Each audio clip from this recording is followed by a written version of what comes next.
தான். அவங்களுக்கு அந்த நட்பு சக்தியா கூட இருந்து உழைச்சது சின்ன மருது, பெரிய மருது, சையது, கார்கின்னு சொல்லிட்டு அந்த 3 பேரும் தான். சரி, இதுல யார் சின்ன மருது பெரிய மருது? ஆங்கிலேயர் படை, ஆற்காட்டு படை மாதிரி அந்த 2 பெரும் படையை அடிச்சு துவம்சம் பண்ணிட்டு அந்த நாட்டையை திருப்பி மீட்டு எடுத்தது வேலு நாச்சியார். அன்னைக்கு இருந்த ஆங்கிலேயர் படை, ஆற்காட்டு படை மாதிரி இன்னைக்கு என்னென்ன படை இருக்குதுன்னு உங்க எல்லாருக்குமே நல்லா தெரியும். ஆமா, அணில் படை. அதனால அந்த 2 படை மட்டும் இல்ல, இன்னும் எத்தனை படை வந்தாலும் எதிர்த்து நின்று ஃபேஸ் பண்றதுக்கு ஒரு நல்ல தலைமையும் இத்தனை சக்திகள் என் கூட இருக்கும் போது, இத்தனை சின்ன மருது, இத்தனை பெரிய மருது, இத்தனை சையது, கார்கிகள் என் கூட இருக்கும் போது மூச்சு விடுறா நம்ம நாட்டை நம்மளால மீட்டெடுக்க முடியாதாங்க? நாட்டையா நாய இது நாடாளுமன்ற தேர்தல், சட்டமன்ற தேர்தல்.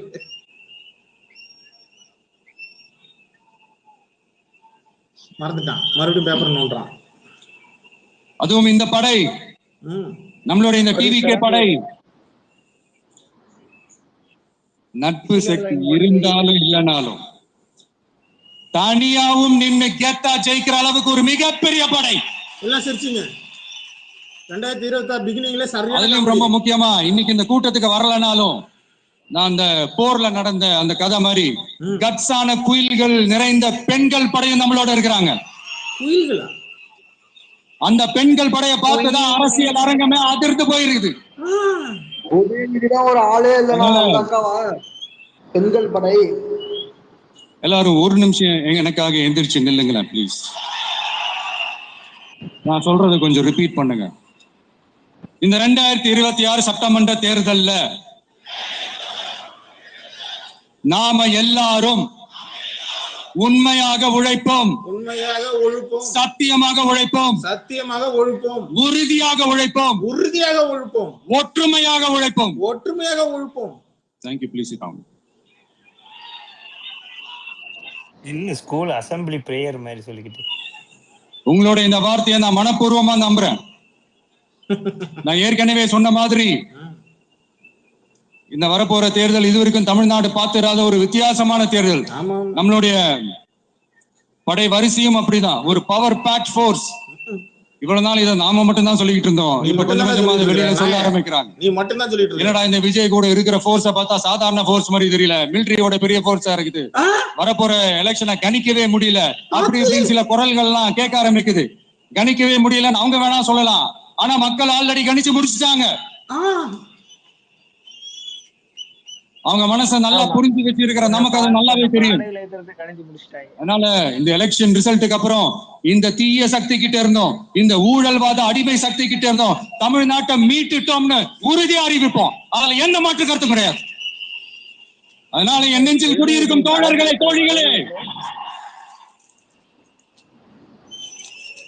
உங்களோட நான் இருக்கேன், நம்மளோட நம்ம மக்கள் இருக்கிறாங்க. இதுக்கு மேல என்ன வேணும்? கான்பிடண்டா இருங்க, நல்லதே நடக்கும், வெற்றி நிச்சயம்.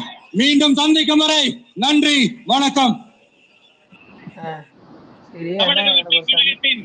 வெற்றி தலைவர் தர்மத்தாயின் தவ புதல்வன், தர்மத்தாயின் தவ புதல்வன் யாருங்க அது? கவலம்ரா காதி போங்க. இவன் திருந்தலமாமா, அது ஒரு கோமாளி, அதுங்க வழி நடத்துறோம். விஜய் ஒரு கோமாளி, மொத்த கோமாளி கூட்டமா ஒன்னா இருக்கு. ஒரு மாதம் கழிச்சு இப்பதான் வந்து பேச வந்துக்கிறான். இல்ல ஏதோ மறந்துட்டான் போல. நம்மளுடைய இந்த அரசியல் பயணத்துல மிக மிக மிக முக்கியமான ஒரு காலகட்டத்துல நாம் இருக்கிறோம். இன்னும் மறுபடியும் முதல்ல இருந்தா கலைஞ்சிடக்கூடாதுன்றதுக்காக இந்த கலரா கவர்ச்சிகரமான இந்த அறிவிப்புகளை வெளியிடுறாங்க. நோட்டீஸ் பண்ணிருப்பீங்க. ஒரே மறுபடியும் போட்டு வச்சிருக்கான். அண்ணனுக்கும் புஷிக்கும் ஒரே ஸ்லாங்கா இருக்கு. நம்மளுடைய எனக்கு ஒரு சந்தேகம். இன்னைக்கு முக்கியமான நாள், அத பத்தி எவனாவது அந்த கட்சிக்கார எவனா பேசுனா? என்ன நாள்? நான் தூங்கிட்டேன், சரியா தெரியல.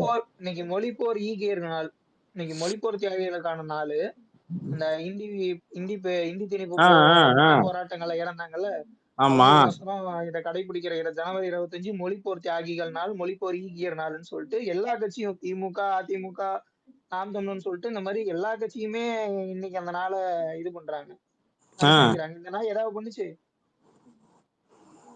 ஏதாவது மெழுகுத்தி எதாவது ஏத்துறானாப்பா யாராவது பாத்தீங்களா?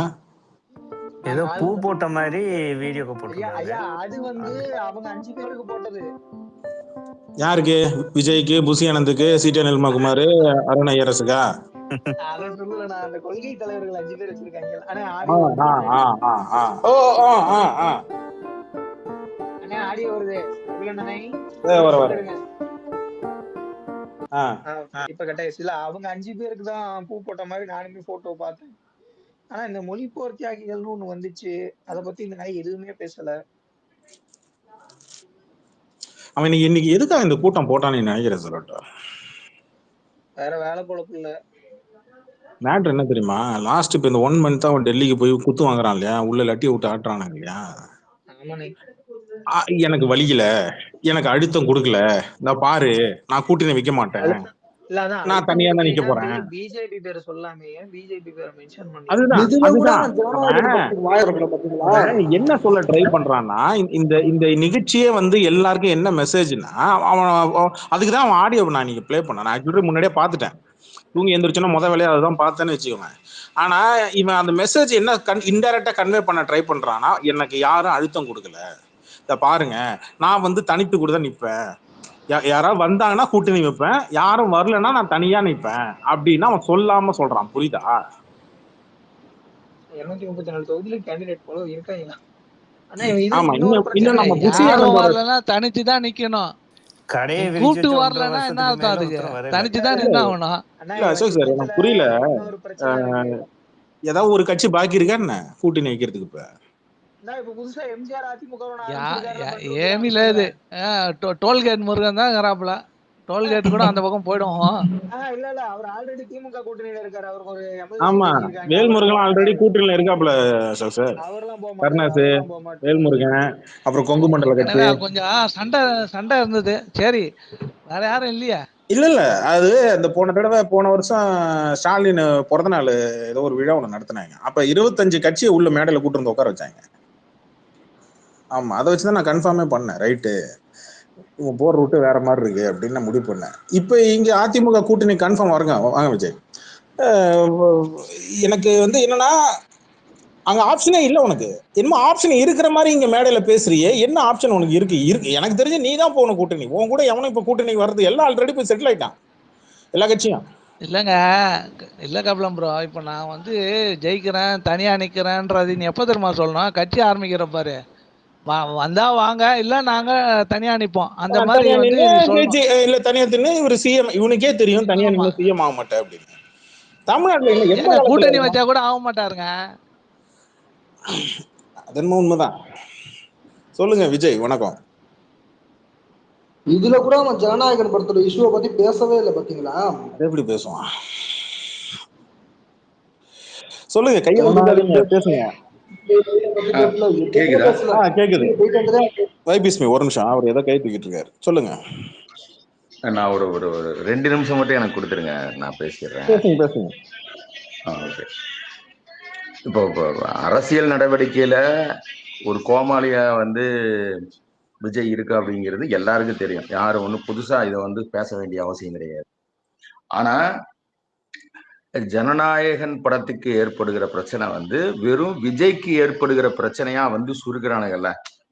என்னுடைய தலைவன் வந்து என்னுடைய தனிப்பட்ட பிரச்சனைய வந்து யாருக்கிட்டையும் பேச மாட்டான் அப்படிங்கிற மாதிரி ஏதோ ஒரு பெரிய ஏதோ ஒரு மக்களுக்காக மட்டும் பேசுற மாதிரியும், இவருடைய பிரச்சனையை இவர் பேசாத மாதிரி இப்படி ஒரு ஒரு ஒரு நரேட்டிவ் செட் பண்றாங்கல்ல. இது ஒரு பச்சையான பொறுக்கித்தனம். ஏன் சொல்றேன்னா, இப்போ இந்த ஜனநாயகன் நடக்கிற பிரச்சனை என்ன? ஒரு நெருக்கடிக்குள்ளாக்குற ஒரு விஷயம். ஏன்னா இந்த படம் வந்து ஒரு டப்பிங் படம். ஜனநாயகன் படம் வந்து ஏற்கனவே ஜனநாயகன் படம், ஒரு நிமிஷம், இந்த சத்தமா இருக்கு, ஒரே நிமிஷம். ஜனநாயகன் படம் வந்து பகவத் கேசரியுடைய ஒரு ரீமேக், இது எல்லாருக்கும் தெரியும். இப்ப இந்த படத்துல வந்து பெரிய வந்து ஒரு ஒரு என்ன சொல்றது, ஒரு வன்முறை எழுகிற மாதிரி ஒரு பிரச்சனையோ, இல்ல வந்து இந்த கருத்தினால வந்து மக்கள்கிட்ட ஏதோ பிளவு ஏற்படுத்துகிற பிரச்சனை இந்த படம் கிடையாது. அதையும் தாண்டி இந்த படம் வந்து ராணுவத்தை வந்து ஒரு ரொமான்டிசைஸ் பண்ற மாதிரியான ஒரு படம் தான். அந்த படத்துக்கு நெருக்கடி கொடுக்கறதுக்கான காரணம் வந்து விஜய்ங்கிற ஒருத்தன் வந்து தீர்க்கமா இத பேசுறீங்களா? ஒரே நிமிஷம் நான் பேசி முடிச்சாரு. 2 நிமிஷம் நான் பேசிட்டு பேசுங்க. இப்போ விஜய்ங்கிற ஒருத்தன் வந்து அரசியல் கட்சி தொடங்கியிருக்கான். அவனை வந்து நம்ம பக்கம் வச்சுக்கணுங்கிறதுக்காக கொடுக்கப்படுகிற அழுத்தம். அதுதான் வந்து அந்த ஏற்கனவே அந்த கரூர் சம்பவத்துல சிபிஐ வழக்கு அது நடக்கிறதும் சரி, இதுவும் சரி. இது வந்து எல்லாருக்கும் தெரியுது. அதாவது ஒரு சிஸ்டத்தை தங்களுக்கு சாதகமா பயன்படுத்திக்கிறதுக்கு அந்த சிஸ்டத்தை தனக்கு எதிரான நபர்கள் மேல வந்து திசை திருப்புறது. இது ஒரு சென்சார் போர்டுங்கிறது ஒரு தனியாக இயங்குற ஒரு அமைப்புன்னு சொல்றாங்க. ஆனா அது மத்திய அரசு கட்டுப்பாடு, ஒன்றிய அரசு கட்டுப்பாட்டின் கீழே இயங்குது. அதை வைத்து ஒரு நபரை, தனக்கு எதிரான நபரை வந்து ஸ்டாப் பண்றதோ இல்ல தன் பக்கம் இழுக்கிறதுக்கான வேலை செய்யறதுங்கிறது வெறும் ஒரு தனிநபர் பிரச்சனை கிடையாது. அப்போ இது வந்து ஒரு பொலிட்டிக்கல் பிரச்சனை. இப்போ இந்த ஜனநாயக பிரச்சனைங்கிறது வெறும் ஒரு பட பிரச்சனை அப்படின்னு சுருக்கிறது இருக்குல்ல, அது வந்து பச்சையான ஒரு பொறுக்கி. ஏன்னா அவனுக்கு என்னன்னா, அவங்க பக்கம் போய் நிக்கிறதுங்கிறது பொதுமக்கள்கிட்ட ஒரு பேசு பொருளா இருக்கக்கூடாது, அதை தாண்டி வேறதான் பேசு பொருளா இருக்கணுங்கிறத தான் அவன் வந்து ரொம்ப தெளிவா வந்து இந்த விஷயத்துல வந்து பண்ணியிருக்கிறான். அப்போ அவன் தன்னுடைய படங்கிறது வந்து ஒரே நிமிஷம் தன்னுடைய படங்கிறது வந்து ஒரு சிக்கலுக்கு உண்டானது. அது வந்து இந்த ஜனநாயகத்தில் வந்து பிரச்சனையானது நம்ம பொதுவெளியில பேசாம ஏதோ ஒரு பெரிய தியாகி மாதிரியும் நான் மக்களுக்காக மட்டும்தான் பேசுவேன், இந்த மாதிரி பிரச்சனைக்கு பேச மாட்டேன்னு இருக்குல்ல, இதுக்கு பின்னாடி இருக்கிற இந்த அரசியல் இருக்குல்ல, அதை வந்து மக்கள்கிட்ட இருந்து மறைக்கிறான். அதனாலேயே இந்த தவுட்டு தற்குறி முட்டாள் கூட்டம் இருக்குல்ல, இந்த விஜயை ஆதரிக்கிற எந்த அறிவும் இல்லாம, சுயசிந்தனை இல்லாம, பகுத்தறிவு இல்லாம ஒரு தண்ட கருமாந்திரமா தெரிகிறானுங்கல்ல, அவனு ஏதோ இவங்க அண்ணா வந்து பெரிய ஒரு ஆளுமை, மக்களுக்காக சிந்திக்கிறவங்கிற இந்த மாதிரியான சிந்தனை அவனுக்கிட்ட கொடுத்துருக்கிறான். இவ்வளவுதானே தவிர, ஆனா இதுக்குள்ள இருக்கிறது ஒரு பச்சையான ஒரு பொறுக்கித்தனம். அதுதான் நான் சொல்ல வந்தேன். ஏன்னா பொலிட்டிக்கலா இவங்ககிட்ட நிறைய பிரச்சனை இருக்குதுங்க. அதெல்லாம் வேற இன்னைக்கு கூட பேசியிருக்கேன், நான் தனியா இருப்பேன்னு அதெல்லாம் பேசியிருக்கேன். இவனை எவனுமே சீண்டல. இவனுடைய நிலை என்னன்னு இங்க இருக்கிற எதிர்கட்சிகளுக்கு எல்லாருக்கும் தெரிஞ்சிருக்கு. அதை தாண்டி இவனும் தனிப்பட்ட முறையில வாய் விட்டுருக்கிறான். அவனால இதனால வந்து அரசியல்ல வந்து இவனு ஒரு செல்லா காசாதான் அரசியல்ல பாக்குறாங்க. இவன் வந்து ஓட்டு வாங்கி அந்த ஓட்டு பெர்சன்டேஜ் எல்லாம் காமிச்சதுக்கு அப்புறம் இவனுக்கு ஒரு மதிப்பு வரலாம். ஆனா இப்ப வந்து அவன் செல்லா காசுதான். ஒரு ஆடியோ அதனால அவன் யாரும் கூட்டணி சேர்த்துக்கல. ஓகே, இப்ப அடுத்து ஒரு ஆடியோ ஒண்ணு இருக்கு, அது நான் உன்னை பிளே பண்ணிடுறேன். எல்லாருக்கும் கேக்குதுல்லப்பா? கேக்குது. வெற்றி தலைவர் தளபதி அவர்களுக்கும் வெற்றி வணக்கம். உங்கள் அனைவரையும் பார்ப்பதே எனக்கு பெருமையாக இருக்கிறது. இன்று எங்கு பார்த்தாலும் விசில் சத்தம்தான். தொண்டர்கள் மட்டுமல்ல, பொதுமக்களே விசில் அடித்துக் கொண்டிருக்கிறார்கள். நான் எழுதி வச்சுன்னு வந்திருக்கிறேன் சிலதெல்லாம். ஏன் அப்படின்னு பாத்தீங்கன்னா, மேடையில இருக்கிறவங்களும் சரி, கீழே இருக்கிறவங்களும் சரி, பெரிய பேச்சாளர்கள் எல்லாம் ஜாம்பவான்லாம் பயங்கரமா இருக்கிறாங்க. பேசுறதுக்கே எனக்கே ஒரு பயமா இருக்குது. ஏன்னா நம்ம அடிக்கடி உங்களை நான் பார்ப்பேன், நீங்க என்னைய பார்ப்பீங்க, தலைவர் உங்களை பார்ப்பாரு, எல்லாம் ஓகே. ஆனா உண்மையாவே இந்த கூட்டத்துல, அதுவும் இந்த செயல் வீரர் கூட்டத்துல பார்க்கும்போது உண்மையாவே எனக்கு ஒரு பயம் இருக்குது. ஏன்னா பேச்சாளர்கள்லாம் இருக்கிறாங்க, பயங்கரமா பேசுறாங்க எல்லாருமே. ஆதவ் சகோதரர் சொன்னார், மலேசியாவில் எப்பேற்பட்ட ஒரு கூட்டம் நீட்டுன்னு. அங்க ஒன்னே ஒண்ணுதாங்க, உலகத்துல 700 கோடி மக்கள் இருக்கிறார்கள். அந்த 700 கோடி மக்கள்ல அதிகமா தேடக்கூடிய ஒரு நபர் யாருன்னா நம்ம தலைவர் தளபதி.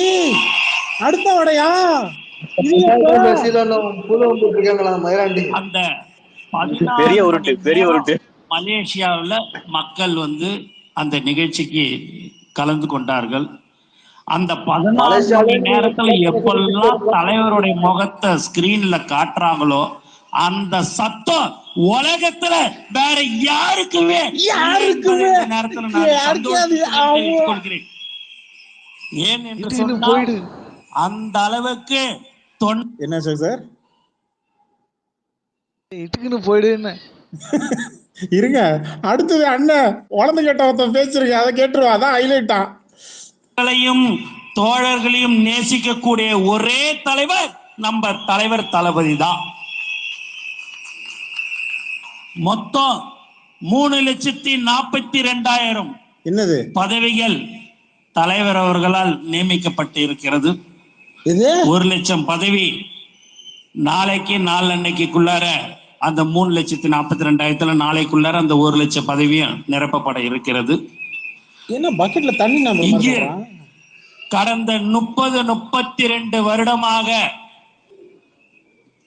அன்று முதல் இன்று வரை உழைத்து கொண்டிருக்கிற ஒரு கூட்டம் எது என்று சொன்னால் அதுதான் இந்த செயல் வீரர்கள் என்பது இந்த நேரத்தில் நான் சொல்லிக்கொள்ள ஆசைப்படுகிறேன். 32 வருஷமா தலைவர் 30 வருடத்துக்கு 32 வருடத்துக்கு முன்னாடி தலைவர் உச்சத்துக்கு வருவார். தலைவர் 2026 முதல்வராக வருவார் என்று எந்த ஒரு எதிர்பார்ப்பும் இல்லாமல் உழைத்து கொண்டிருக்கிற உண்மையான செயல் வீரர்கள் தான் நீங்கள் என்பதை இந்த நேரத்தில் நான் மனதார நான் உங்களுக்கு சொல்லிக்கொள்ள ஆசைப்படுகிறேன். இப்பேற்பட்ட ஒரு தலைவர் நமக்கு கிடைக்காதுங்க, ஒரு மாவட்ட செயலாளர்கள் வேற கட்சியில 5,000 கோடி 10,000 கோடி மந்திரி மாவட்ட செயலாளர். ஆனா நம்ம தலைவர் 1 கோடி யார் அன்று சைக்கிள் ஓட்டி போஸ்ட் ஓட்டினாரோ அவருக்கு தான் மாவட்ட செயலாளர் பதவி கொடுத்தார். ஆமா ஆமா, அத ஒரிஜினா அப்படியே சைக்கிள் ஓட்டி போஸ்டர் ஓட்டினாரு. இந்த வடை நவத்து போகாம இருக்கு. அல்ல, அருண் ஐஆர்எஸ் சைக்கிள் ஓட்டி போஸ்டர் ஓட்டினாரு. சிடிஆர் நிலவகுமார் அப்படியே சைக்கிள் ஓட்டி போஸ்டர் ஓட்டினாரு. அடுத்தது வந்து இவரெல்லாம் சைக்கிள் நாஞ்சில் சம்பத் சைக்கிள் ஓட்டி போஸ்டர் ஓட்டினாரு. அவன் பேர் என்ன, ரெட் பிக்ஸ், அவன் சைக்கிள் ஓட்டி போஸ்டர் ஓட்டினான். எத்தனை பேர் சைக்கிள் ஓட்டி போஸ்டர் ஓட்டிருக்கான்னு பாருங்களேன். பாலும் அம்பேத்கர் நம்ம மாவட்ட செயலாளர் 10,000 ரூபாய் கூட இல்லைங்க. ஆனாலும் அவங்களுக்கு தான் நான் பதவியை கொடுப்பேன்னு சொல்லக்கூடிய அவன் எதுக்கு இப்ப 10,000 ரூபாய்னா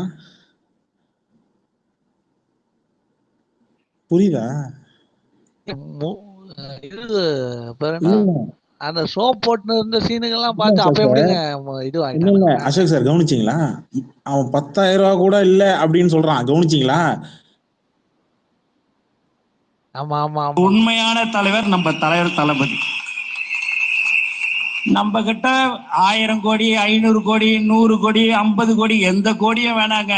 நமக்கு தலைவர் தளபதின்ற ஒரு முகம் இருந்தா மட்டும் நமக்கு போதும். அந்த மூஞ்ச காட்டு. அதுதான் இன்னைக்கு எல்லாருமே சொன்னாங்க, எல்லாரும் பேசினவங்க எல்லாருமே சொன்னாங்க, தலைவரை பத்தி தலைவர் பேசாம இருந்தாலும் தலைவரை பத்தியே தான் பேசின்னு இருக்கிறாங்கன்னு. அதுதான் நம்மள மட்டும்தான் பேசிக்கொண்டு இருப்பார்கள். ஏன் என்று சொன்னால் நம்ம தலைவர் தான் 2026 கண்டிப்பாக முதலமைச்சராக அமருவார் என்பதில் எந்தவித சந்தேகமும் இல்லை. முந்தா நாள் மீட்டிங் அந்த விசில் சின்னம் வரும்போது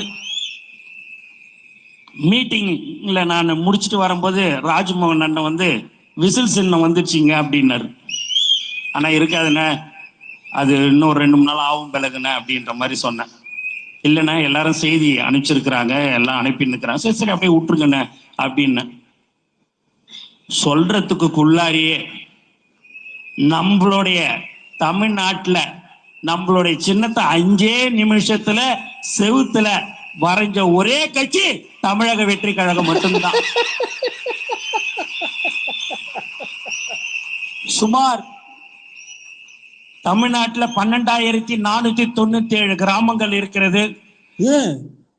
நிஜமாவா? இவன் ரமணாபுரம் விஜயகாந்த் மாரி கணக்கு சொல்றான், எழுதி கொடுத்துட்டாங்களா என்ன? இந்த 12,497 கிராமங்களிலும் விசில் சின்னம் வரைந்த ஒரே கட்சி தமிழக வெற்றி கழகம் தான். எல்லாருக்கிட்டையும் பணம் காசு இருக்கலாங்க, செலவு பண்றதுக்கு மனசு வராது.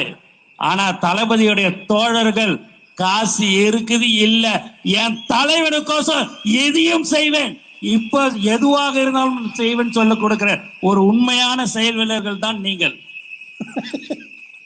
எல்லாமே நீங்க பாத்தீங்க அப்படின்னா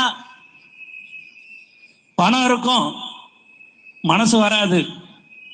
ஆனா நம்ம ஆளுங்க அந்த சின்னத்தை டிவியில வந்துடுது கொடுத்துட்டேன்னு சொன்ன அடுத்த 5வது நிமிடமே செவுத்துல எழுதுறது, லட்டு கொடுத்து வழியில போற வர்றவங்களுக்கு விசில் கொடுக்கறது என்று சொன்னால் எந்த அளவுக்கு எனக்கு தெரிஞ்சு இவன் தான் கொடுத்தான். 5 ரூபா விசிலுக்கு என்ன செலவாக போகுது? ஏன் அசோக் சார், ஒரு 500 ரூபா செலவு பண்ணா என்ன ஒரு 50-100 விசில் கிடைக்காது உங்களுக்கு? ஒரு விசில் என்ன 5 ரூபாச்சா? என்னங்க இதுக்கு இன்னும் அதுவும் இருக்கிற விசில்லாம் ஊதி பார்த்து பிளேட்ல வச்சு கொடுப்பாரு மத்தவங்க யூஸ் பண்ண. டேய் விஜய் ஃபேன், டேய் தளபதி, இவரு ஊதி தான் மத்தவங்களுக்கு கொடுப்பாரு. மதுரை மணி கொஞ்சம் மேல வாங்க தம்பி.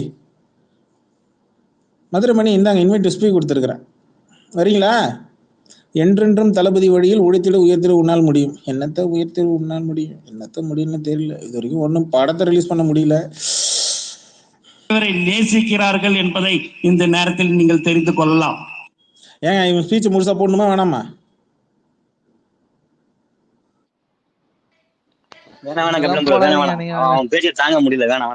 சரி, இன்னொருத்த வரங்கிறான் வளர்ந்துக்கிட்டோம், அவன் பேச்சை போட்டுமா? அவன் ஏதோ வம்பு எடுத்து வச்சிருக்கிறான் நம்ம நாம் தமிழர்கள் கிட்டலாம்.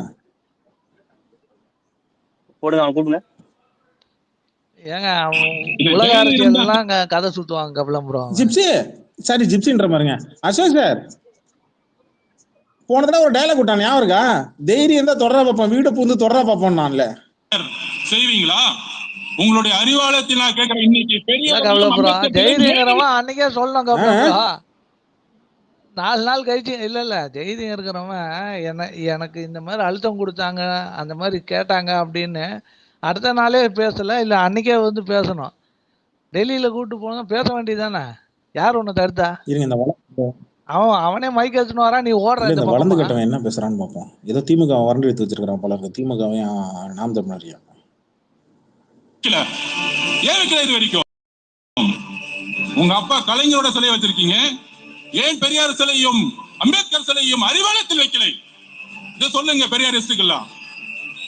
அண்ணன் திருமாவளவன் இந்த கொஸ்டின் கேட்கட்டும். நீங்க தான் வந்து ஸ்டாலின் சார் வந்து புரட்சியாளருடைய அம்பேத்கருடைய வாரிசுன்னு பெருமையா பேசிட்டு இருக்கீங்களா ஒவ்வொரு மேடையிலையும்? உங்களை ஒரு அடியாளாக பயன்படுத்திட்டு இருக்காங்க திமுக காரங்க. அதை மறந்துடாதீங்க. அதிகாரத்துக்கு வர்றதுக்கு முன்னாடி ஒரு நிலைப்பாடு, அதிகாரத்துக்கு வந்த பிறகு ஒரு நிலைப்பாடு. இந்த சட்டசபையில பெருமையா பேசிக்கிறாரு, ரொம்ப சந்தோஷமா இருக்கு. என்னோட சாதனையை நானே முறியடிச்சுக்குவேன். என்னப்பா சாதனை பண்ண? அநேகமா அவருக்கு தூக்கத்தில் நடக்கிற வியாதி வந்துருந்துச்சு நினைக்கிறேன். அப்படியே தூங்கிட்டே நடந்துட்டே இருக்கிறாரு. திடீர்னு ஒரு பேப்பர் எடுத்து அப்படி படிச்சுட்டு போயிட்டே இருக்கு. அதுல பாதி நம்ம தலைவரை திட்டிகிட்டே இருக்கிறாரு. ஆனா அதுல பேர் சொல்ல மாட்டாராம். அதுல வேற ஒரு பெரிய விஷயம். ஏன்பா இவ்வளவு பயம் கேக்குறேன்? உங்ககிட்ட ஆட்சி இருக்கு, அதிகாரம் இருக்கு, சொந்த புள்ள வேற இருக்கிறாரு, அடுத்த 50 வருஷம் தமிழ்நாட்டை காப்பாத்த போறாருன்னு. என்ன சாதனை தெரியுமா? பையன் துணை முதலமைச்சர் ஆகிட்டார். ரொம்ப சந்தோஷமான விஷயம். அப்பா எனக்கு வயசாயிருச்சு, அதனால உன்னை உருவாக்கிட்டேன் அப்படி அப்படின்னு அப்பப்ப பிஜேபி திட்டிக்கிட்டே இரு, உன்னை அடுத்த பெரியார்னு சொல்றதுக்கு ஒரு கூட்டம் வந்துடும். அப்புறம் அம்பேத்கர் வாழ்வும் சும்மா மேடையில சொல்லு, இன்னொரு கூட்டம் வந்து அடுத்த புரட்சியாளர்னு சொல்றதுக்கு. இதுவாடா தமிழ்நாடு? இதுங்களா தலைவருங்க 40 வருஷமா உட்கார்ந்து மேடையில பேசிட்டு இருக்கீங்க. எங்க கொள்கை ரீதியாக நாங்கள் பிஜேபி எதிர்க்கிறோமோ நாங்கள் அங்கு எதிர்ப்போம். நீட்டு பிரச்சனை, ஜிஎஸ்டி பிரச்சனை, நான் பெரிய பெரிய தலைவர்கிட்ட கேட்டுக்கிறேன். அண்ணன் திருமாவளவன் டூரேஷன்ல எப்ப அவன் நாம் தமிழ் பத்தி பேசினா எங்க பேசிருக்கான்? டிகே தமிழன் இல்ல அதுல பெருசா பேசல. இன்னொரு தலைவர் இருக்காரு, அவரை பத்தி தான் பேச மாட்டேன்னு கடந்து போயிட்டான். அது திருமாவளவன் அவரை தான் போட்டு பேசியிருக்காரு. அப்புறம் ஏதோ டிஎல் ஏதோ எவனா இறக்கி விட்டான், நாம் தமிழரை பத்தி பேசியிருக்கிறான் அப்படின்னு சொல்லி ஏதோ பேசினாங்க. அவனுங்க சும்மா போடுவானுங்க. இது எப்படி தெரியுமா இருக்கு? இங்க இருக்கடா பெரிய பையன் ஜட்டி போட்டு வரட்டான் மாதிரி தான் கழிச்சிட்டு இருக்க அந்த ஆளு. சரி, இவன் ஸ்பீச் நான் அப்புறமேட்டு தனியா கேட்டுக்கிறேன். எடிட் நிக்க தேவைப்படும். இவன் என்ன ஓவரா வார்த்தை விட்டுட்டு இருக்கிறான்? என்ன இவனை யாராவது அரெஸ்ட் பண்ணணும் இல்ல என் கூட மோதுங்கடான்ற ரேஞ்சில பேசிட்டு இருக்காங்க. அண்ணனுக்கு எதிரிங்க வெளியில இல்ல, கூடவே இருக்கானுங்க. ஏய் விஜய் ஃபேன்ஸ் கொஞ்சம் மேல வாங்கப்பா. ஒரு கேள்வி ஒண்ணு இருக்கு. இந்த நேற்று வரைக்கும் பெண் குயின் நானுங்க. முதல்ல பெண் குயினோட இது அதோட குணாசி என்ன இழவுன்னு தெரியாமையே நிக்கிறானுங்க. இருக்குப்பா மைக் கொடுக்குறேன். இப்பதான் வந்தேன். ஜிப்சி, சாரி ஜிப்சி, இப்பதான் பார்த்தேன் ஜிப்சி. முதல்ல ஒரு விஷயம் தெரிஞ்சுக்கணும். நேற்று ஒரு ஃபுல்லா நீங்க டிஎல்ல பார்த்துருப்பீங்க. பெண் குயின் ஒரு மேட்ரு ஒன்று எடுத்து போட்டிருப்பானுங்க. பெண் குயின் ரொம்ப அறிவார்ந்த ரொம்ப தைரியமான ஒரு உயிரினம் அப்படின்ற மாதிரி அவன் டிஸ்கவரி சேனலில் ஏதோ ஒரு வீடியோ ஒன்று எடுத்து போட்டு அதை வைரலாக மாற்றுறானா. பிகாஸ் பெண் குயின் வந்து அழிஞ்சிக்கிட்டு வருது. அது ஒரு கான்ட்ரவர்சி ஒன்று கிரியேட் பண்ணி அதை வந்து பேசும் பொருளாக இன்னைக்கு இன்ஃப்ளூயன்சர்ஸை வச்சு சோஷியல் மீடியாவில் பேசினா அதுக்கு வந்து கொஞ்சம் முக்கியத்துவம் கொடுப்பாங்கன்ற அந்த கான்செப்டில் பண்ணானுங்க. இவனுக்கு என்ன பண்ணிட்டாங்கன்னா, அந்த பெண் குயினே எங்கள் அண்ணன் தான்டா, எல்லா பெண் குயினும் இருக்கும், ஆனால் ஒரு பெண் குயின் மட்டும் தனியாக போகுது. மக்கால வழி கில்லர் வேல் சுற்றி வலிச்சு அடிக்கும். ஞாபகம் இருக்கா? எத்தனை வீடியோ வேணும் பெண் குயினை உட்காந்து ஸ்பீடாக போகும். ஆனால் அது வந்து பெரிய அறிவலி கிடையாது. பறவை இனத்திலே ரொம்ப தில்லுமுள்ளு திருவாத்திரம் தான் எனக்கு தெரிஞ்ச ஒரே பறவை, பறவை நீங்க பார்த்து கூகுளில் டைப் பண்ணீங்கன்னா முதல்ல காக்கா தான் வரும். ஆமா, காக்கா தான். யாருக்கிட்ட டிஸ்கவரி சேனல் பத்தியும் 3/4 நேரம் அதுலயே உட்காந்துருக்கிறேன். பெண் குயினை வந்து ரொம்ப அறிவாளித்தனமா எடுத்துட்டு வந்தாங்க. மட ஊதி. வாங்க ஜிப்சி, வணக்கம். பாத்தீங்களா, கேட்டீங்களா அண்ணன் பேசுனதே?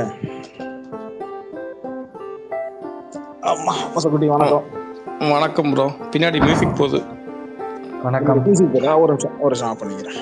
இது ஒன்றும் அடிக்கடி ஆனாவது ஆஃப் ஆகுது. ஓகே. அதாவது இன்னைக்கு ஜிப்சி அந்த ஆடியோ நான் ஒன்று அவன் பேசுறதுக்கு விஜய் பேசுறதுல முக்கியமான ஒரு ஆடியோ என்னன்னா, மக்கள் என்னை வந்து அங்கே உட்கார வச்சிருக்காங்க. எங்கடா உட்கார வச்சிருக்காங்க? என்ன உச்சத்தில் உட்கார வச்சிருக்காங்க. என்ன உச்சம்? எனக்கு அது புரியல ஜிப்சி. எனக்கு அது சத்தியமா புரியல.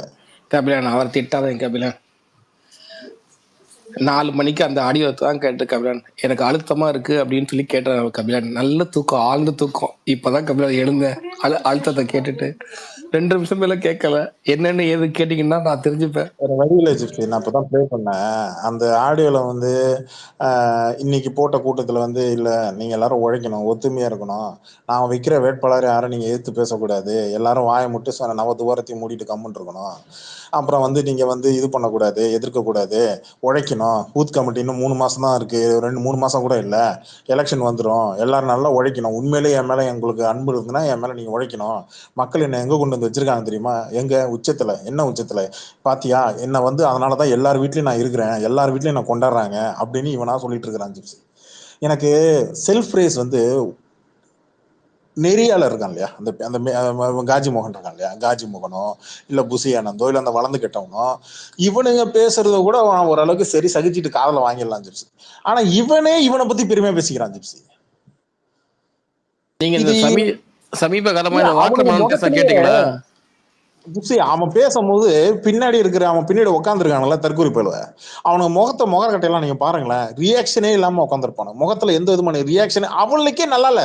டே உன்னை பத்தி நீயே பெருமையா பேசிக்காதரா, நல்லா இல்லடா, கேவலமா இருக்கடா, புறம்போக்கு, எச்சக்கலை, நாதாரி அப்படின்னு அவனுக்கு சொல்லாம சொல்ற மாதிரி இருக்கு ஜிப்சி.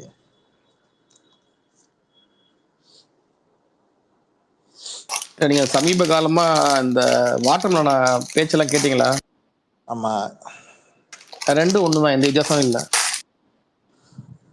ஊருக்கே தெரியும். அவன் அப்படிதான் பேசுவான். நடிப்பு அரக்கன், நான் தான் நம்பர் 1 அப்படின்னு பேசுவான். சிரிச்சுட்டு போக வேண்டியதான். இதுக்கு வேற என்னத்த ஆழ்ந்து சொல்ல முடியும்? வேற இன்னும் எனக்கு எப்படி யோசிக்கணும்னு தெரியல. எவன் ஒருத்த வந்து தற்பரமா பேசுறான் சொல்லுங்க. இல்ல ஜிப்சி, இது மாதிரி பேசலனா தான் நம்ம ஆச்சரியப்படணும். Correct, exactly. ப்ரோ அவன் நம்ம அடிச்ச அடியில முன்னாடி மேல இருக்கிறவன் அமைதியாதான் இருப்பான். இந்த மாதிரி ஒண்ணும் இல்லாதவன் தான் வந்து நான் மேலகிறேன் அப்படின்ட்டு பேசி சுட்டின்னு இருப்பான். இவனை தவிர்த்து எவனா சொல்றான் நான் மேலகிறேன்னு? எவனா சொல்றான் மேலகிறேன்னு? பேசாம அவனை அப்படியே அனுப்பிடுங்க, மேலேயே கிடக்கட்டும். எது கீழே வர என்னமோ ஒரு பெரிய இவரு மாதிரி இவரு இறங்கி வந்து இவரு என்னமோ பெரிய சேவை செய்ய வராரா இவரு? இல்ல உன்னை எவனா கூப்பிட்டானா? எவன் உன்னை கூப்பிட்டான்? நீயே உன்னை கூப்பிட்டுக்கிட்ட? உன்னை அரசியலுக்கு எவனா கூப்பிட்டானா? இங்க ஐயா வாங்க வாங்க வாங்க வாங்க வாங்கன்னு இல்ல அந்த கூப்பிட்டாங்க. இல்ல கபிலம் ப்ரோ, அந்த ஈரோடுக்கு அப்புறம் 1 மாசம் ஒரு மாசம் மேல ஆயிடுச்சு. இப்பதான் வரேன். இந்த மாதிரி தான் வேலை செய்வாங்களா? அரசியல் இதான் அரசியல் போல இருக்குது. இல்ல இல்ல இந்த இந்த ஸ்பீச்ல அவன் எங்கேயும் பிஜேபி சொல்லலன்னு யாரும் சொல்லிடக்கூடாதுல்ல. உடனே ஒரே ஒரு வார்த்தை பிஜேபி அப்படின்னு மட்டும் சொல்லிட்டான். மற்றபடி இவங்க 2 பேரும் கூட நம்ம கூட்டணி, இவங்க 2 பேரும் ஆளவே கூடாது, அவங்க வந்து அண்ணா பேரையே மறந்துட்டாங்க, இவங்க அண்ணாவையே மறந்துட்டாங்க. இந்த கான்செப்ட் இருக்கு இல்லையா, நீ பட்டும் படாத மாதிரி பேசுற பத்தியா, இங்கதான் செருப்படி வாங்குறேன்ற அர்த்தம். இப்ப நீ இப்ப என்ன சொல்ல வர, நீ திமுக அதிமுக யாரும் ஓட்டு போடாதீங்க, உனக்கு தான் ஓட்டு போடுவாங்கன்னு சொல்ல வர. அப்புறம் அதிமுக கூட்டணிக்கு வந்து அவங்க வளைஞ்சு நெளிஞ்சு அடிமை ஆயிட்டாங்கன்னு சொல்ல வர. அதானே அவன் சொல்ல வரான். அப்ப நான் இது வரைக்கும் அடிமை ஆனதில்லை, நான் யார் காலையும் நக்கினதில்லை, நான் யார் காலையும் பிடிச்சி நான் மேல வந்தவன் கிடையாது அப்படின்னு நீ சொல்ல வரியா? ஒண்ணு சொல்லணும்ல, சினிமாவிலையும் சரி அரசியலையும் சரி, நான் யாரையும் காலையும் பிடிச்சி மேல வந்தவன் கிடையாதுன்னு சொல்ல முடியுமா அவனால? உச்சமா இல்லாம போய் சொல்றாங்க. இவன் வரலாறு தெரியுமே எங்க எல்லாருக்குமே, டெய்லி எடுத்து போடுறானுங்களே. அட்லீஸ்ட் ஒருத்தராவது பச்சை பச்சை பேசுறாங்களே. நீ எங்க இருந்து எப்படி வந்த, யார காலை பிடிச்சி வந்த, உன் அப்பா யார காலை பிடிச்சி வந்தான் சினிமால, நீ எப்படி மேல வந்த, சரி அரசியல் இங்க உள்ள வர்றதுக்கு முன்னாடி நீ யார்கிட்டலாம் உங்க காலம் எனக்கு போட்ட, இது எல்லாமே கண் முன்னாடியே இருக்குங்க. இவன் எந்த தைரியத்துல போய் பேசுறான் மேடையில? அப்படி ஏன் கொஞ்சமாவது ஒரு நியாயம் வேணாமாங்க? ஒரு பேச்சுல ஒரு 90% பொய் இருக்குன்னா ஒரு 10% உண்மை இருக்கணும்ல அசோக் சார்? இல்ல கபிலம் ப்ரோ, இங்க பாருங்க, நீங்க இப்போ ஒருத்தங்க ஹெல்ப் பண்ணாங்க, அது மூலியமா வந்தா கூட பரவாயில்ல கபிலம் ப்ரோ. நீ என்னடா பண்ணி வந்த? உங்க அப்பா சொல்லிடுறான் படம் ஓடாது, நாம தான் காசை கொடுத்து ஓட வச்சோம், தியேட்டர்ல கொடுப்போன்ட்டு உங்க அப்பா சொன்ன வீடியோ எல்லாம் இருக்கு. அப்ப அதெல்லாம் எப்படி எவனா வேற எந்த இதுவாது ஹீரோவாது பண்ணியிருக்கானா? அந்த மாதிரி யாரும் பண்ணதில்லை. ஓடல, சரி அடுத்த தடவை பார்த்துப்போன்னு மூவ் ஆன் பண்ணுவாங்க. உனக்கு அந்த மாதிரி பண்ண முடியாது, ஏன்னா உனக்கு முக்காவாசி ஓடல. முக்காவாசி இல்ல அசோக் சார், முழுசாவே ஓடல. சொந்த காசை போட்டு டிக்கெட் எவனாவது வாங்குவானா? இவன் ஒருத்தன் தான் வாங்குவான். அவனுங்க காசை கொடுத்து அவனுங்களே டிக்கெட் வாங்கிப்பானுங்க. ஆர்கனைஸ் பண்ணி டிக்கெட் வாங்குறது பாவம், உச்சம்ட்டு பாவம் இவனுங்க. ஆனா இதையும் நம்பின்னு நேத்து ஒருத்தன் அடி கபிலம் ப்ரோ, நேத்து ஒருத்தன் அடிப்பா சரியான அடி வாங்கியிருக்கான் போலது. ஓப்பனிங்ல பவுன்சர் போலக்குது. இது தியேட்டர்லயா? அவன் வாங்கினது இல்ல, இவன் ஓப்பனிங் பேட்ஸ்மேனு. அதுவா? காலாவதி. ஆமாமா, அப்பனா அது முந்தானேத்து. ஆமாமா, அது எனக்கு திடீர்னு நைட்டு சபரி வந்து சொன்னாப்புல, எவ்வளவு ப்ரோ கண்டென்ட் அப்படின்னாப்புல. சரின்னு சொல்லிட்டு கீழே வந்து உள்ள உட்காந்து ரெக்கார்ட் பண்ணேன். அடி வாங்குவான்னு தெரியும், ஆனா இப்படி அடி வாங்க. ஆக்சுவலி என்னன்னா, அடி வாங்கிட்டு ஃபர்ஸ்ட் பால்ல அடி வாங்கிட்டு உள்ள கூட்டின்னு போய்க்கிறாங்க. அப்போ கூட இல்ல நாங்க அவனுக்கு தான் போடுவோன்ட்டு திருப்பி அவனை கூட்டின்னு வந்து உட்கார வச்சு இன்னும் 2 பால் அடிச்சுட்டு அனுப்பிக்கிறானுங்க. பாத்துங்க. இல்ல அசோக் சார் ஞாபகம் இருக்கா, ஒரு 2 வாரம் முன்னாடி இவனுங்க அவனு கூட உட்காந்து மியூச்சுவல் டைப் பாண்டிங் ஞாபகம் இருக்கா? ஆமா. அதுக்கேற்ற மாதிரி நடந்துக்கணும்ல ஸ்பேஸ்ல. நீ பாட்டுக்கு உள்ள போயிட்டு அவன் குடும்பத்தை போட்டு பிடிச்சினா அப்புறம் சும்மா வாயில் ஏறி செஞ்சு விட்டு தான் இருப்பான் அவன். அது வந்து எதிரிக்கு எதிரி நண்பன்ன்ற அந்த மாதிரி கொஞ்ச நாள் இருந்தானுங்க. இவனுங்களுக்கு என்னங்க பாண்டிங்க, இவனுங்க ஊரா ஏமாத்துவானுங்க இவனுங்க. நம்மளே இவ்வளோ இது 27 நிமிஷம் இருக்கு அசோக் சார், அந்த வீடியோ வந்து 27 நிமிஷம் இருக்கு.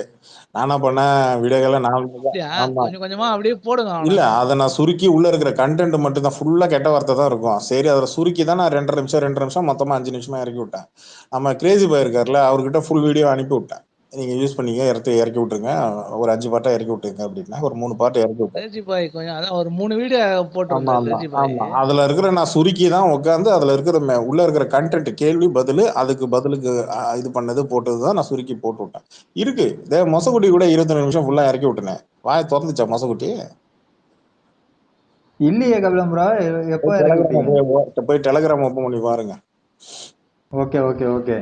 இல்ல ரொம்ப நாளைக்கு அப்புறம் என்னோட வீடியோஸ் அதிக வியூ போனது, என்னோட ட்வீட் அதிக வியூ போனது இந்த வீடியோ தான்.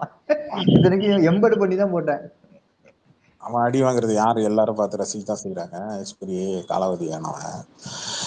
மேட்ரு என்னன்னா, எனக்கு இந்த கூட்டம் வந்து பேசிக்க, நான் வந்து இவன் எதுக்காக இந்த கூட்டம், நான் 2 நாள் முடிய அனௌன்ஸ்மெண்ட் வரும்போதே நான் பார்த்தேன், எதுக்காக இந்த கூட்டம் மாதிரி நடத்துறேன்? ஏதோ அனௌன்ஸ்மெண்ட் பண்ண போறியா? இல்ல. உன் ரசிகர்களுக்கு உன் கட்சியில இருக்கிறவனுக்கு ஏதாவது அறிவுறுத்தல் செய்ய போறியா? இல்ல. அப்புறம் எதுக்காக இந்த கூட்டம்? மேட்டர் என்னன்னா அசோக் சார், இங்க டாக் ஓடுது இல்ல, இவன் கூட்டணி வச்சிருவான், இது இது வந்து நம்ம ரெடி, நம்ம யாருக்கும் வெயிட்டிங் இல்ல, நம்மள யாரும் அழுத்த முடியாது, நம்ம எப்படி இருந்தாலும் எனக்கு பண்ணுவோம். வலிக்கல அது சும்மா பூஸ்ட் அப் பண்ணதா. ஆமா, எனக்கு இந்த வலிக்கல பாய்ஸ் படத்துல சித்தார்த்த பாத்ரூம்ல கூட்டு அடிப்பாங்க, அப்ப அவன் சொல்லுவான், ஏ வலிக்கலையே வலிக்கலையேன்னு கையை முறுக்கும் போது அந்த மாதிரி இது சினாரியோ. அதேதான் அசோக் சார், எனக்கு ஒரு டவுட் என்னன்னா, இந்த ஏடிஎம்கே பிஜேபி பயங்கரமா ரேலி, அது பெரிய கூட்டம் நடத்திட்டாங்க, அதுதான் டாக்கா போகுது, டிஎம்கே வர்சஸ் என்டிஎன் தான் இருக்குது, அதுக்காண்டியே கதறிக்கிட்டு ஒரு கூட்டத்தை நீங்க எப்படி போட்டிருக்கான்னு எனக்கு தோணுது. போட்டாலுங்க மசகுட்டி, எப்படி பார்த்தாலும் இங்க நான் ஒண்ணு சொல்றேங்க, விஜயகாந்த் வரும்போது ரியாலிட்டி வந்துரும்ல இந்த மாதிரி. விஜயகாந்தே உள்ள வரும்போதுங்க டாக் வந்து அந்த ஃபர்ஸ்ட் எலெக்ஷன் வந்து எப்படி இருந்ததுன்னா, விஜயகாந்த் டிவிக்கு இது டிஎம்கே அப்புறம் அதிமுக இப்படிதான் இருந்து டாக், ஓகேங்களா? ஆனா அந்த நேரட்டிவ் மாறாது. இந்த டிஎம்கே விஸ் ஏடிஎம்கேன்ற அந்த நேரட்டிவ் இருக்குல்ல, அது எத்தனை வருஷம் ஆனாலும் மாறாதுங்க. அது ஒண்ணு ஏடிஎம்கே மொத்தமா இதாகி இல்ல டிஎம்கே மொத்தமா இதாகி அந்த இடத்துல வேற ஒரு புது கட்சி உள்ள வந்து அப்படி வேணா ஏதாவது ஒண்ணு நடக்கும். இது வரைக்கும் நடந்தது கிடையாது. ஆனா என்ன இருந்தாலும் அது எப்ப தெரியுமா நடக்கும்? இந்த எலெக்ஷன்ல அவங்களுக்கு மீறி நீ செகண்டுக்கு வந்துட்ட, அப்பதான் அது இதுவாகும். ஆமா, அது வரைக்கும் இதாவாது. நான் என்ன சொல்றேன், அந்த நேரட்டிவ் மாத்தணும்னு ட்ரை பண்ணிட்டு இருக்கிறானுங்க, முக்குன்னு முக்குறான் 2 வருஷமா. என்ன ஆனாலும் மிஞ்சி போனா ஒரு வாரம் ஹார்ட் ஆஃப் தி டாபிக் வரேன் பிரபு, ஹார்ட் ஆஃப் தி டாபிக்கா வந்து ஏதாவது ஒரு நியூஸ் ஒன்று வரும், அதை பேஸ் பண்ணி நம்ம 2வது இடத்துக்கு பண்ணிட்டோம். நல்லா கவனிச்சு பாருங்க ஜிப்சி, 1 வருஷம் முன்னாடி 2 வருஷம் முன்னாடி வரைக்கும் எங்க கையில 12% இருக்கு நானுங்களா? அப்புறம் 12 அதேதான் சொல்ல வந்தேன். முந்தானத்து 32 இருந்துச்சு, இன்னைக்கு 8% ஏறிச்சு கபிலம் ப்ரோ. 12% இருந்து 18 மாறுனுச்சா, 18ல இருந்து 40க்கு போயிட்டானுங்க. 20%ல இருந்து அடுத்தது நேரா என்ன பண்ணானுங்க, 32க்கு போனானுங்க. 32ல இருந்து 38. கபிலம் ப்ரோ, இங்க மேக்ஸிமமே வந்து 70-75 மேல போலிங் ஆகாது, அத சொல்லி வைங்க. இருங்க சொல்லிடுறேன். 32ல இருந்து நேரா 38க்கு போனானுங்களா 2 நாளைக்கு 3 நாளைக்கு முன்னாடி, ஒரு வாரம் முன்னாடி. 32ல இருந்து இப்ப 40. யாரே சிட்டி நிர்மகுமார் இப்ப இவன் பங்குக்கு 40ன்ட்டான். ஆதவர்ஜனா என்ன பண்ணா, எங்க கையில 20% இருக்குன்னா பேட்டி கொடுக்கும் போது. இதை தயவு செஞ்சு அந்த கிளிப்பிங்கை மட்டும் தயவு செஞ்சு கொடுங்கப்பா யாராவது. எனக்கு ஒவ்வொருத்தனும் ஒரு பர்சன்டேஜ் சொன்னான்ல, பாங்குமார்ல இருந்து ஆரம்பிங்க, ஏன்னா அவன் தான் ஆரம்பிச்சான், எனக்கு நல்லா தெரியும். அவன் எங்க கையில 20%, 12% இருக்குன்னா. அடுத்தது இந்த ஆர்கே மணின்னு ஒருத்தன் வந்தாலும் இந்த பத்திரிகையாளர், அவன் கையில 15% இவன் கையில ஓட்டு இருக்கு அப்படின்னா அவன் ஒண்ணு செட் பண்ணான். அடுத்தது 18 நானுங்க, அப்புறம் 22 நானுங்க, செங்கோட்டையன் வந்து 32 38 நானுங்க, இப்ப 40க்கு வந்துட்டானுங்க. தேர்தல் முடியறதுக்குள்ள 60% வாக்கு எங்கள்கிட்ட இருந்தோம். டே நீ 100% வாக்கு உங்கள்கிட்ட கையில வச்சுக்கணும் கூட நீ விட்றா, என்ன 100% வாக்கு உங்க கையில இருக்குன்னு கூட விட்டுங்கடா, நான் கவலைப்படலடா. ஆனா ஒண்ணு தயவு செஞ்சு ஒண்ணு சொல்றேன், அட்லீஸ்ட் ஒரு எலெக்ஷன்ல ப்ரூவ் பண்ணி காட்டிட்டாவது நீங்க வந்து இந்த ஓட்டு பர்சன்டேஜ் பத்தி பேசுங்க. இல்ல கபிலன் ப்ரோ, நெகட்டிவா பேசாதீங்க, நான் இது ரொம்ப பாசிட்டிவா எடுத்துக்கிறேன். அண்ணா நீ எப்படியாவது ஷேர் மார்க்கெட்டுக்குள்ள வாண்ண, நாங்க எல்லாம் உங்க ஷேரை வாங்கிடுறோம், ஒரே அடியா பணக்காரர் ஆயிடும்ண்ண. இது இந்த மாதிரி எந்த ஷேரும் ஏறாது கபிலன். பட்டு பட்டு பட்டு பட்டு 8 8 2 2னா ஏறுது கபிலன். அண்ணா முதல்ல ஷேர் மார்க்கெட்ல குதிக்க சொல்லுங்க கபிலன். தமிழ்நாடு நம்பர் 1 ஆயிடும் ஆக்சுவலா சொல்ல போனீங்கன்னா. எலெக்ஷனுக்குள்ள நம்ம எல்லாமே கடன் எல்லாம் தீர்த்துட்டு உட்காந்துக்கலாம். என்ன சொல்றீங்க அசோக் ப்ரோ? பிரபு சொல்லுங்க. ஆமா வாய்ப்பு அதிகம், சொல்லுங்க பிரபு. கபிலன் இப்போ என்ன ஏறி என்ன சொன்னாங்கன்னா, எனக்கு அழுத்தம்லாம் ஒண்ணும் இல்ல, நம்மளை யாரும் அழுத்த முடியுமான்னு கேட்டேன். அழுத்தம் இருக்கனால தானே நீ கோர்ட்டுக்கு போனேன். இத்தனை நாளா உட்காந்து டிவியில உன் ஸ்போர்ட்ஸ் பர்சன் என்ன பேசுறானுங்க, பிஜேபி அழுத்தது, திமுக அழுத்தது, பராசக்தி படத்துக்கு கொடுத்துட்டாங்க, எங்களுக்கு கொடுக்கல, எங்களை அழுத்துறாங்க, பிஜேபி எதுவும் சேர்ந்து அழுத்துறாங்கன்னு இத்தனை நேரம் பேசிட்டு இருந்தாங்க. அழுத்தம் இருக்கு ப்ரோ, அழுத்தம் இருக்கு, ஆனா நம்ம கிட்ட ஆகுமா, நம்ம பயப்படல. இல்ல அப்படி சொல்லவே இல்லையே, மக்களுக்கு அழுத்தம் இருக்குது, நமக்கு என்ன அழுத்தம் இருக்குதுன்னு சொன்னோம். ஆக்சுவலா சொல்ல 1000 அடி கீழே கடலுக்கு அடியில கொண்டு போயிட்டாங்க, அப்படியே அழுத்தம். இவன் மன அழுத்தத்துல இருக்கிறாங்க. இல்ல கபிலன், கட்சியில இருக்கிறவங்க எல்லாம் மன அழுத்தத்துல இருக்கிறான். ஏன்டா நாயே, உன்ன எஃப்ஐஆர்லயோ எதுலையுமே உன்னோட பேர் இல்ல, விஜயன்ற பேர் கிடையாது, கரெக்டா? அந்த நீ வந்து உன்னை எதுக்கு அப்ப டெல்லி கூப்பிட்டாங்க? எதுக்கு கபிலன் நீ டெல்லி கூப்பிட்டாங்க? லட்டியை விட்டு கொஞ்சம் இல்ல கபிலன், இவன் பேர் தான் இல்ல, அப்ப இவன் எதுக்கு டெல்லிக்கு போனான்? சாட்சின்றா அந்த இதுல சாட்சியா இருந்த குடும்பங்கள் இங்க 41 பேர் தவிர இன்னும் நிறைய பேர் இங்க பார்த்தவங்க எல்லாருக்குமே யாருமே டெல்லி போல, எல்லாம் இங்கதான் எல்லாம் எடுத்துட்டு போயிருக்காங்க, கரெக்டா? நீ மட்டும் டெல்லி போற, அப்ப நீ பயப்பில்லன்ற கேக்குறவன் கேனையாடா? எனக்கு ஐயா தயவு செஞ்சு அந்த நியூஸ் டெம்ப்ளேட்டா கொடுங்க எனக்கு. பயப்பில்லன்றதே ஒரு வாரம் கழிச்சு தானே சொல்ல பயந்து, அப்புறம் என்ன? இல்ல எனக்கு யாராவது டிஎம்ல எனக்கு அந்த டெம்ப்ளேட்டா கொடுங்க. அந்த இது இருக்குல்ல, செங்கோட்டையன் வந்து 38% 32% சொல்லியிருந்தான். அதுக்கு முன்னாடி இருந்த ஒரு 4 டெம்ப்ளேட்டை மட்டும் வீடியோ இருந்தாலும் பரவாயில்ல கொடுங்க. ஆதவர்ஜனா இத்தனை பர்சன்டேஜ் எங்க கையில இருக்குன்னு தந்தி டிவில அசோகவர்தனி பேட்டி கொடுக்கும்போது அவன் சொல்லியிருந்தான். 20% எங்க கையில இருக்கு, 22% எங்க கையில இருக்குன்னு. இந்த நேரட்டிவ் முதல்ல செருப்ப கட்டி அடிச்சே ஆகணும் அசோக் சார்.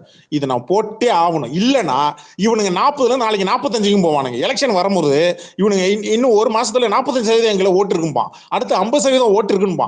ஓயா வீட்டுல உட்காந்து உடை சுடுற மாதிரி உட்காந்து சுட்டுட்டே இருப்பானுங்க இவனுங்க. இந்த பாக்ஸ் ஆபீஸ் சர்க்கார் குட்டி போட்டதுல ஜிப்சி அந்த நேரட்டிவ் அப்படியே எடுத்து வரானுங்க. கபிலன், இது வரைக்குமே தமிழ்நாடு 70-72% இல்ல 73 தான் அதிகமான வாக்குப்பதிவு. 75 தான் அதிகபட்சமே, அதிகபட்சம் 75. இந்த வாட்டி 100க்கு மேல போறதுக்கு வாய்ப்பு இருக்கு கபிலன். ரியாலிட்டி வாங்க, நீங்க 100க்கு மேல கூட பிச்சுக்கிட்டு போவோம். அது ஆமா, சர்க்கார் மட்டும் கிடையாது, இப்போ ரீரிலீஸ் கில்லியும் போட்டு.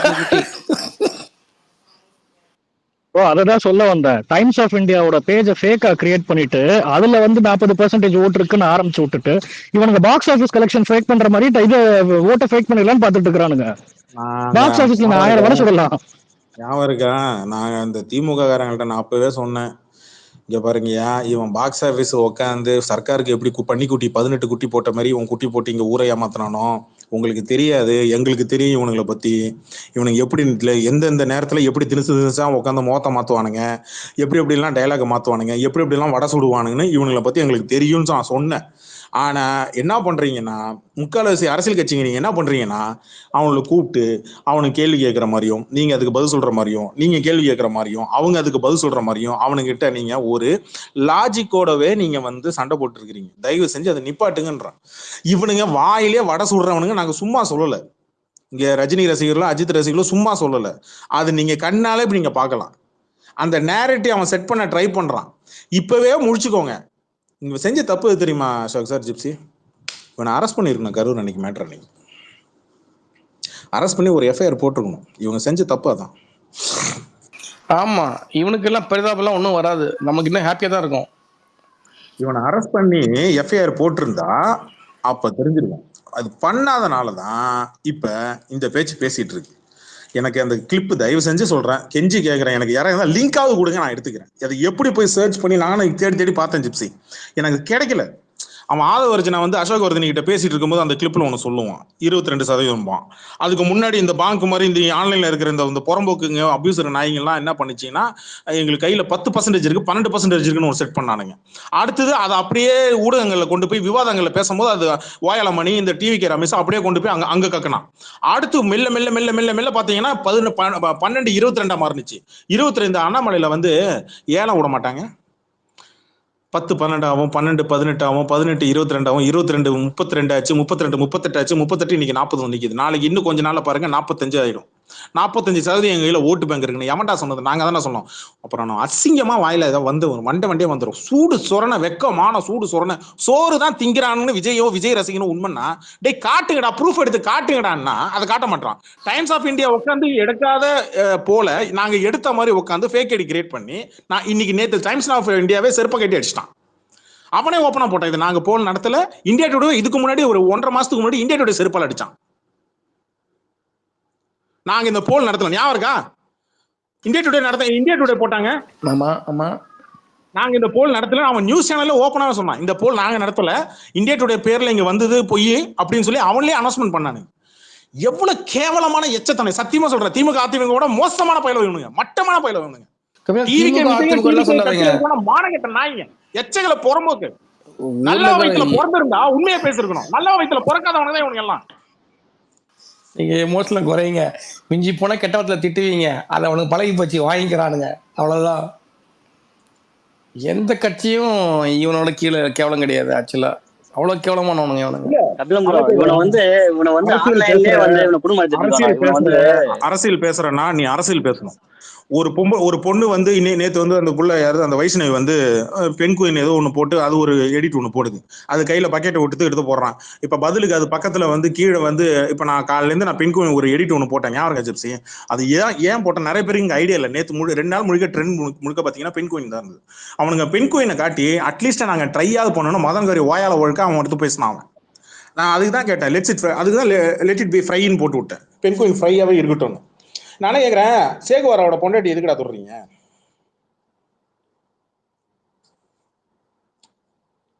அவன் பொண்டாட்டி என்ன பண்ணிச்சு? அது கருத்தில் ரீதியா பேசுனா கருத்தில் ரீதியா பேசணும்ல. தமிழ்நாடு ட்ரோல் மீடியா இருக்குல்ல ஜிப்சி, சேகுவாரா?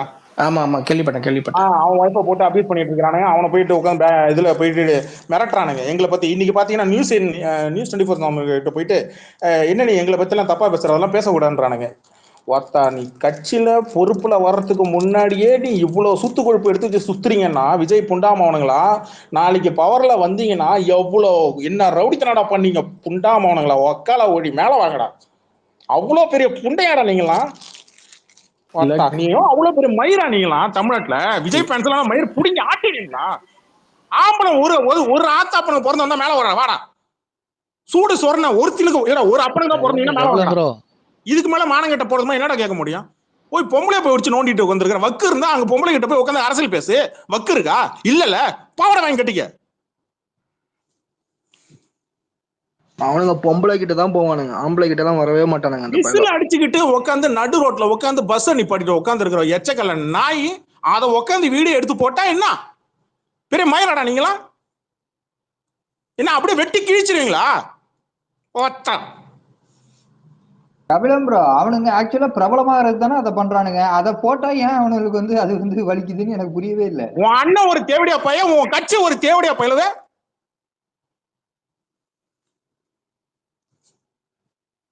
பெரிய மயிறு இப்படி தமிழ்நாட்டுல அப்படியே ஆட்டி கிழிச்சிருவீங்களா அப்படியே மயிறு?